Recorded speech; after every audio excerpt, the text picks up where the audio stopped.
بسم اللہ الرحمن الرحیم۔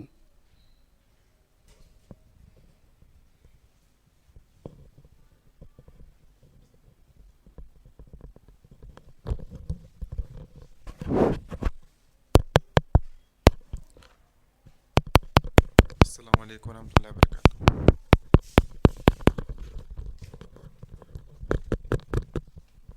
شکر گزاری کو لازم کر دیا گیا ہے۔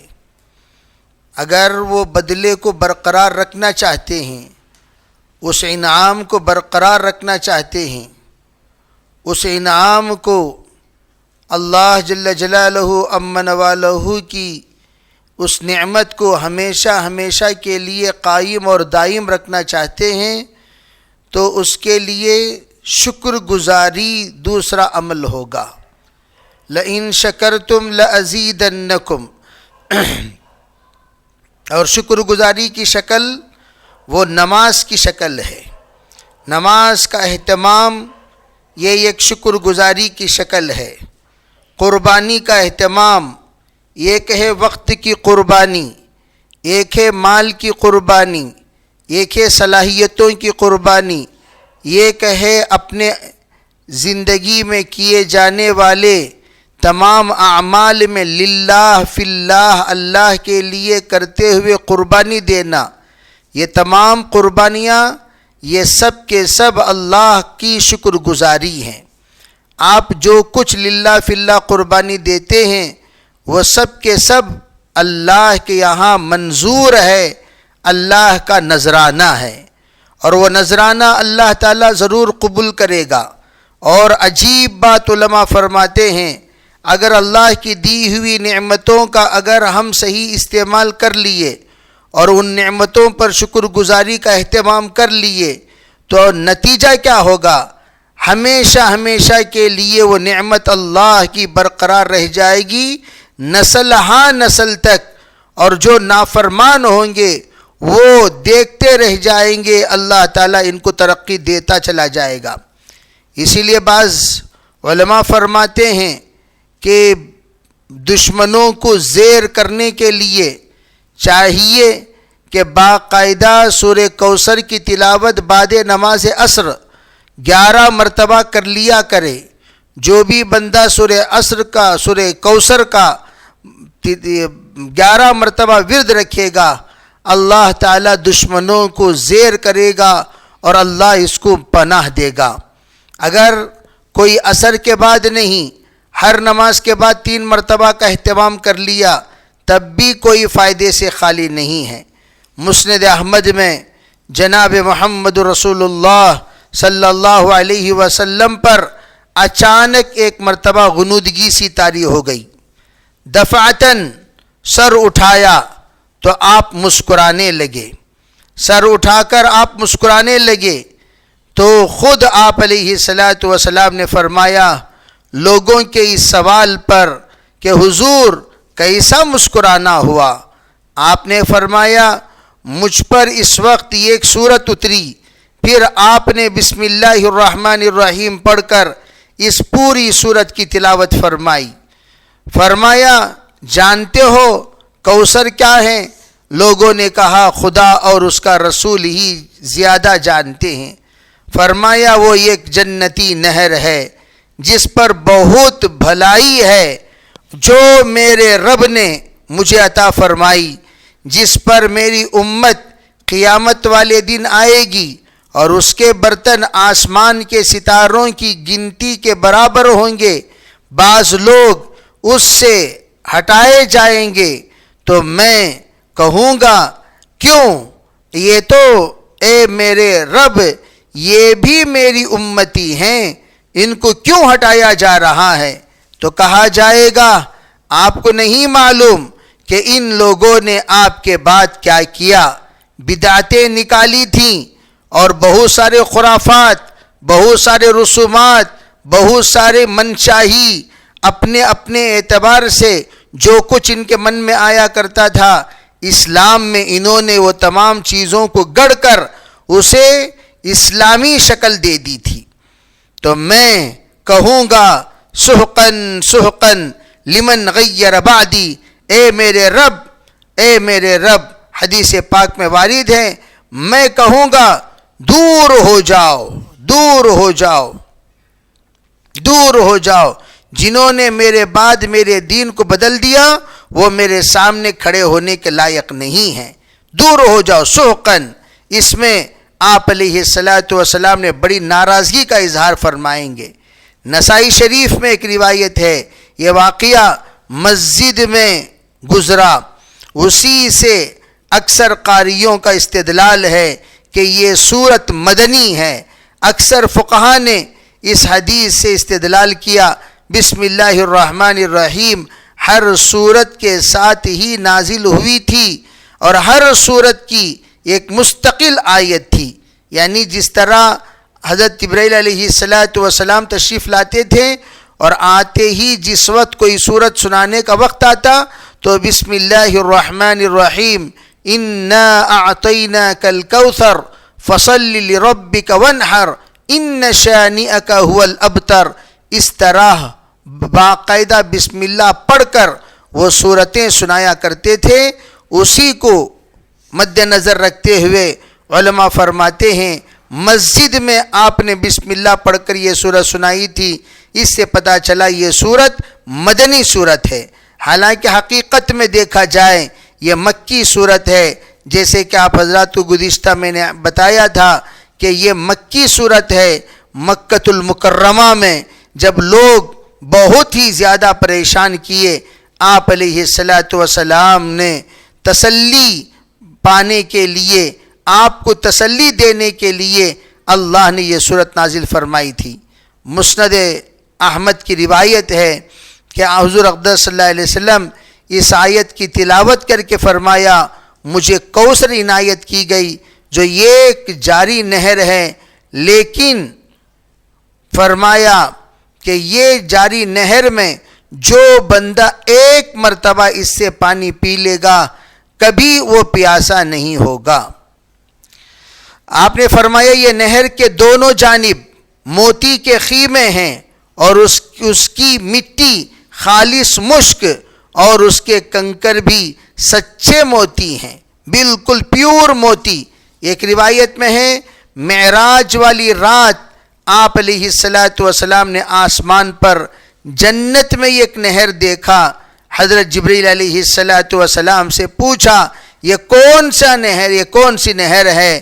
تو جبریل علیہ السلام نے فرمایا یہ کوثر ہے۔ فرمایا آپ علیہ السلام نے، حضرت جبریل نے بھی یہ بھی کہا تھا خدا نے آپ کو دے رکھی ہے۔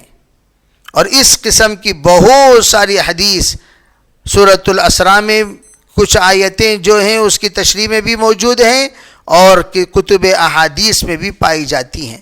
آپ علیہ السلام کو اس سورت کے نازل ہونے کے بعد بہت ہی زیادہ دل کو سکون اور آپ علیہ السلام کے تمام زخموں کو ایک اعتبار سے مرہم ملا۔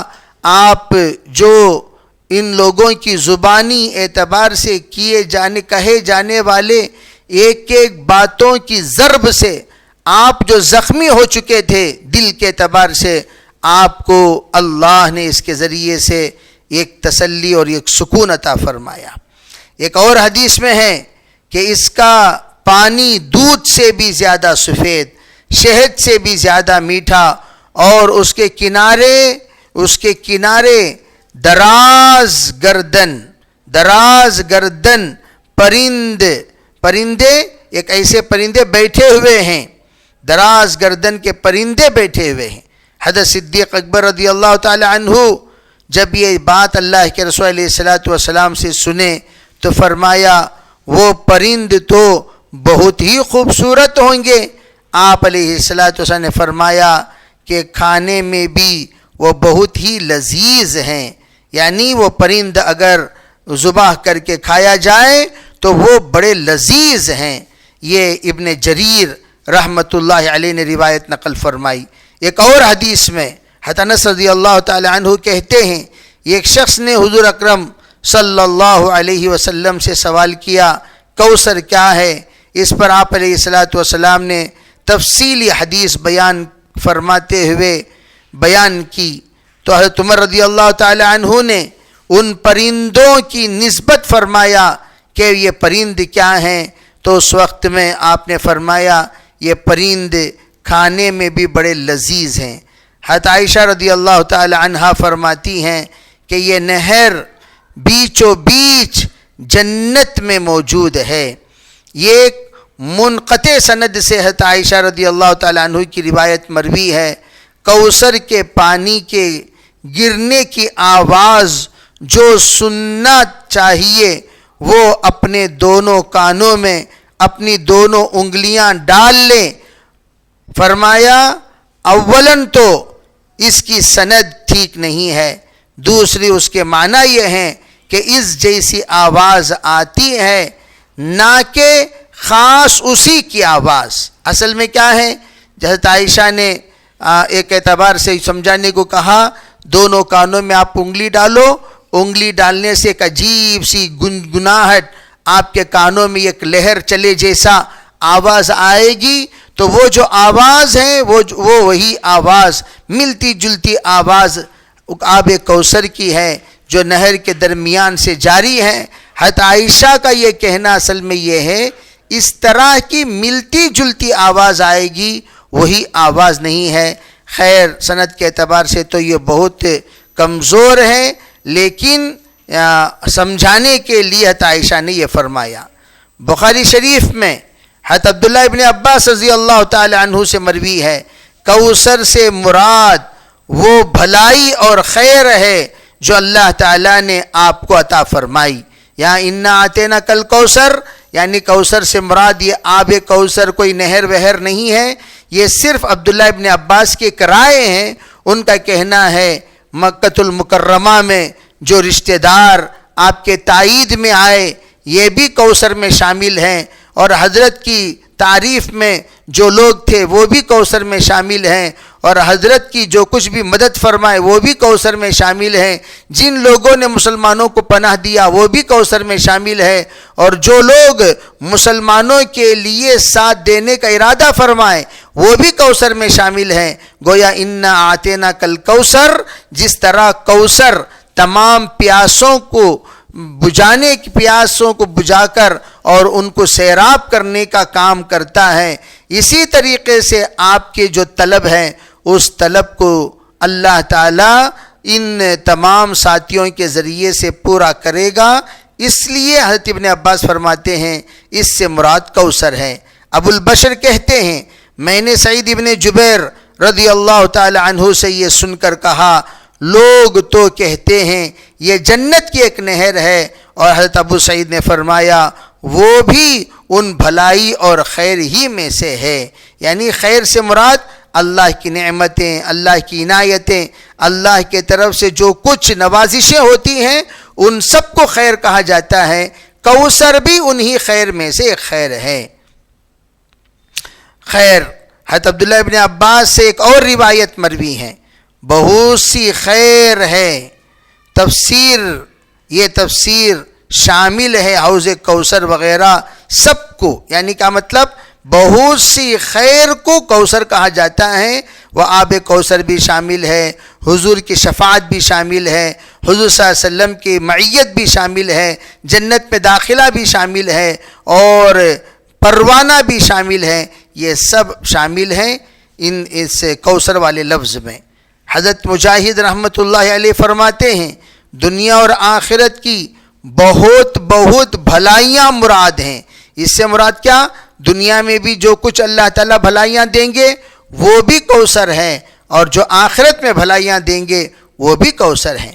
اکرمہ رضی اللہ تعالی عنہ فرماتے ہیں نبوت اور قرآن، ثواب، آخرت، یہ سب کے سب کوثر ہیں۔ یعنی کوثر سے مراد انا آتینا کل کوثر، ہم نے آپ کو نبوت دی، انا آتینا کل کوثر، ہم نے آپ کو قرآن دیا، انا آتینا کل کوثر، ہم نے آپ کو ثواب بھی دیے، اور آخرت میں اللہ تعالیٰ انشاءاللہ صدارت بھی دے گا، اور جو اللہ تعالیٰ آپ علیہ السلام کو جو سید بنائے گا یہ بھی کوثر میں شامل ہے۔ حضرت عبداللہ ابن عباس رضی اللہ تعالیٰ عنہ سے کوثر کی تفسیر وہ نہر ہونا بھی یہ بھی مروی ہے، جیسے کہ ابن جریر نے نقل فرمایا۔ حضرت عمر رضی اللہ تعالی عنہ، ابن عمر رضی اللہ تعالیٰ عنہ سے یہ روایت مروی ہے کہ حضرت ابن عمر نے بھی فرمایا کوثر سے مراد آب کوثر ہے۔ ایک واقعہ، جناب رسول اللہ صلی اللہ علیہ وسلم ایک دن حضرت حمزہ ابن عبد المطلب یعنی اپنے چچا رضی اللہ تعالی عنہ کے گھر تشریف لے گئے۔ آپ اس وقت گھر پر نہ تھے، یعنی حضرت کے چچا اس وقت میں گھر میں نہیں تھے اور حضرت تشریف لے گئے، گھر پہنچے تو آپ کی بیوی صاحبہ یعنی حضرت کی چاچی تھی جو قبیلے بنو نجار سے تعلق رکھتی تھی، انہوں نے کہا یا نبی اللہ، یا رسول اللہ، وہ تو ابھی آپ ہی کی طرف گئے ہیں۔ انہوں نے یہ کہا آپ یہاں تشریف لائے اور وہ آپ کے پاس گئے ہیں، یعنی بتانے کا منشا یہ تھا کہ حضرت کے دل میں بھی بات یہ آئی آپ سے ملیں، آپ سے کچھ گفتگو کریں، تو اس لیے وہ بھی آپ ہی کی طرف چلے گئے ہیں اور آپ یہاں تشریف لے آئے۔ بڑے تعجب کا اظہار فرماتے ہوئے انہوں نے کہا آپ یہاں ہیں اور وہ آپ کے پاس ملنے کے لیے گئے ہوئے ہیں۔ تو اس وقت میں حضرت حمزہ رضی اللہ تعالی عنہ کو جو دیکھنے کے لیے گئے تھے تو حضرت نے چچی سے فرمایا کہ حضور گھر میں گئے، تو انہوں نے فرمایا بنو نجار میں رک گئے ہوں گے، ہو سکتا ہے کہ آپ حضرت حمزہ بنو نجار میں رک گئے ہوں گے، کوئی دوست وست مل گیا ہوگا، آپ تشریف لائیے۔ حضور گھر میں گئے تو چچی صاحبہ نے آپ کے سامنے ملیدہ رکھا، آپ نے اس کو تناول فرمایا تو چچی خوش ہو کر فرمانے لگیں اچھا ہوا خود تشریف لے آئے، میں تو حاضر دربار ہونے کا ارادہ کر چکی تھی، یعنی خود بھی کہہ رہی تھی کہ حضرت حمزہ تو آپ کے پاس گئے ہیں، میرا بھی ارادہ تھا میں بھی آپ کے پاس آ کر کچھ بات چیت کروں، آپ کو حوض کوثر ملنے کی مبارکبادی دوں، یہ کہہ رہی تھی۔ مجھ سے ابھی حضرت ابو عبادہ نے، ان کی چچی نے کہا مجھ سے ابھی ابو عمارہ نے یوں کہا کہ آپ نے فرمایا ہاں بالکل اس حوض کی زمین یاقوت اور مرجان اور زبرجد اور موتیوں کی ہے، اور اس کے یہ کراوی حضرت خزام ابن عثمان ہیں، وہ بھی کہتے ہیں کہ اللہ کے رسول علیہ الصلوۃ والسلام نے اس وقت میں ان کے چچی کے سامنے جب انہوں نے مبارکبادی کا اظہار فرمایا اور ابو عمارہ کے خبر دینے کا اظہار فرمایا، بڑی تفصیل کے ساتھ انہوں نے حوض کوثر کو بیان فرمایا اور بڑے اچھے انداز میں آپ نے بڑی خوشی کے ساتھ ظاہر فرمایا۔ بہت سے صحابہ کرام اور تابعین وغیرہ سے بھی یہی بات ثابت ہے کہ حوض کوثر نہر ہے، تمام جمہور بھی یہی کہتے ہیں کہ حوض کوثر اصل میں نہر ہی ہے۔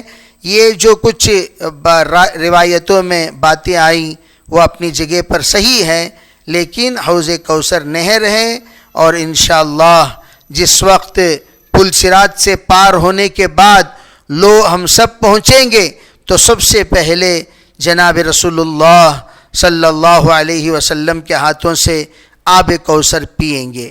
بعضوں نے فرمایا یہ پل صراط سے پہلے کا قصہ ہے، پل صراط کے بعد کا قصہ نہیں ہے۔ بہرحال حدیث پاک میں اللہ کے رسول علیہ الصلوۃ والسلام کی ملاقات کوثر پر ہونے کے سلسلے میں بڑی طویل روایتیں، بہت کثیر روایتیں ملتی ہیں۔ بہرحال اس سلسلے میں توجہ دینا چاہیے، کوشش کرنا چاہیے کہ اللہ تعالی ہمارے اعمال کو ایسے قبول فرمائے کہ ہم اللہ کے رسول کے کوثر پر حاضر ہوں اور وہاں سے پانی پی کر اپنے آپ کو جنتی کا مستحق بنائیں، جنت کے مستحق بنائیں۔ بہرحال دوسری جو آیت ہے وہ آیت اِنَّا أَعْطَيْنَاكَ الْكَوْثَرَ فَصَلِّ لِرَبِّكَ وَانْحَرْ، یہ اصل میں قربانی کے سلسلے میں اشارہ ہے. نماز پڑھیے، قربانی دیجیے. اسی کی تشریح قل ان صلاتی و نسکی و محیای و ماتی للہ رب العالمین لا شریک لہ وبذلک امرت وانا اول المسلمین میں اس کی تفصیل اللہ کے رسول علیہ الصلاۃ والسلام جو فصلی لربک وانحر کا حکم سے محکوم ہوئے اس کی وضاحت اس آیت میں موجود ہے، جس کی وضاحت بڑی تفصیل کے ساتھ بقرعید کے موقع پر آپ حضرات کے سامنے بیان کیا جا چکا، اور اس میں یہ بھی بات بتائی جا چکی فصلی سے مراد عید الاضحیٰ کی نماز ہے، ونحر سے مراد قربانی ہے، یعنی اونٹوں کو جو ذبح کرنے کا مخصوص طریقہ ہے اسے نحر کہا جاتا ہے. تو وہ طریقے کی طرف اشارہ فرمایا فصلی لربک وانحر، اور یہ بھی حکم دیا کہ جو کچھ قربانی دیں گے اور قربانی میں اللہ کا نام لیجئے. بعض لوگوں نے کیا فرمایا، فصلی سے مراد نماز پڑھو. نماز پڑھو سے مراد کیا ہے؟ عید کی نماز پڑھو، وہ تو بہرحال پڑھنا ہی ہے. دیگر اوقات میں بھئی بقرعید اگر ہے تو ہم لوگ عید کی نماز پڑھیں گے اور قربانی دیں گے. قریے والے اگر ہیں تو ان پر تو عید کی نماز نہیں ہے لیکن قربانی ہے، تو وہ کیا کریں؟ فصلی سے مراد اللہ کا نام لیں اور قربانی دیں. لا تأکلوا مما لم یذکر اسم اللہ علیہ، جس طریقے سے قرآن میں فرمایا ایسی چیزیں مت کھایا کرو جس پر اللہ کا نام نہ لیا گیا ہو. تو قریے والے بسم اللہ پڑھ کر ذبح کریں گے. بقرعید کے علاوہ دیگر دنوں میں جب بھی ہم مرغی ذبح کریں یا بکرے ذبح کریں یا کوئی بھی جانور حلال جانور ہم ذبح کرتے ہیں تو اس وقت میں اللہ کا نام لے کر ذبح کرنا چاہیے. بسم اللہ اللہ اکبر پڑھ کر ہم ذبح کر دیا کریں. یہ ہے مراد اس سے. اور دوسری بات یہ ہے، بعض لوگ فصلی لربک وانحر سے مراد نماز پڑھیے اور سینے پر ہاتھ باندھیے کا ترجمہ کرتے ہیں، یعنی عورتیں وغیرہ جو سینے پر ہاتھ باندھتی ہیں تو اس کا حکم بھی بعضوں نے اسی سے نکالا. جیسے حضرت علی رضی اللہ تعالی عنہ فرماتے ہیں یہ صحیح نہیں ہے، یعنی یہ مراد یہاں لینا بالکل صحیح نہیں ہے. جن لوگوں نے مراد لیا لیکن یہ بالکل صحیح نہیں. آج کل جو غیر مقلدین ہیں وہ لوگ اسی آیت سے استدلال کرتے ہیں فصلی لربک وانحر سے مراد نماز پڑھیے اور سینے پر ہاتھ باندھیے. اس کا علماء نے جواب یہ دیا وانحر سے مراد حلق مراد ہے، حلق پر ہاتھ باندھیے ترجمہ کرنا چاہیے، سینہ مراد نہیں ہے وانحر سے مراد، اس لیے کہ نہر جو کیا جاتا ہے وہ حلق کے آخری حصے میں کیا جاتا ہے، تو ہاتھ آخری حصے میں باندھنا چاہیے. کوئی بھی حلق کے نیچے ہاتھ نہیں باندھتا، کوئی یا تو ناف کے اوپر یا تو ناف کے نیچے. مستورات کے لیے کہا گیا کہ وہ اوپر ہاتھ باندھیں، مرد حضرات کے لیے کہا گیا وہ نیچے ہاتھ باندھیں. یہ پردے کے اعتبار سے دونوں کی نمازوں میں حکم دیا گیا ہے، اس کی وضاحت یہاں پر فرمائی گئی. اور بھی بہت ساری وضاحتیں اس صورت میں موجود ہیں. انشاءاللہ اس سلسلے میں آپ حضرات کے سامنے آئندہ بالتفصیل بیان کیا جائے گا، اور بھی کیا کیا احکام اللہ تعالیٰ نے اس سلسلے میں نازل فرمائے. بہرحال میں آپ حضرات کو عنوان کی طرف لے جاتے ہوئے ایک بات کا اشارہ دینا چاہتا ہوں. عام طور پر ہم لوگ قربانی جب بھی ہمارے دل اور دماغ میں بات آتی ہے، ہمارے دل اور دماغ میں ایک ہی قربانی گھومتی ہے، وہ ہے بقرعید کی قربانی. کیا بھئی تمہیں قربانی دیے کیا؟ اگر کوئی پوچھے تو ہمارے دل اور دماغ میں صرف بقرعید کی قربانی گھومتی ہے. لیکن آپ لوگوں کو معلوم ہونی چاہیے قربانی ہر طرح کی قربانی ہوتی ہے. فجر کی نماز کے لیے آپ اٹھتے ہیں تو اس وقت میں نیند کی قربانی، آرام کی قربانی، آپ بستر نرم بستر کی قربانی، آپ اٹھتے ہیں اور ٹھنڈے پانی میں وضو کرتے ہیں، اس وقت میں آپ اپنے مزاج کی قربانی دے رہے ہیں. اور ان تمام چیزوں کے ساتھ اس وقت میں آپ اٹھ رہے ہیں تو اللہ کے سامنے اپنی بندگی کا اظہار کر رہے ہیں. یا اللہ میری طبیعت چاہے بستر کو چاہتی ہو، میری طبیعت سونے کو پسند کرتی ہو، لیکن مجھے تیرا حکم پورا کرنا ہے۔ اللہ کے حکم کو پورا کرنے کے لیے ہم کھڑے ہو جاتے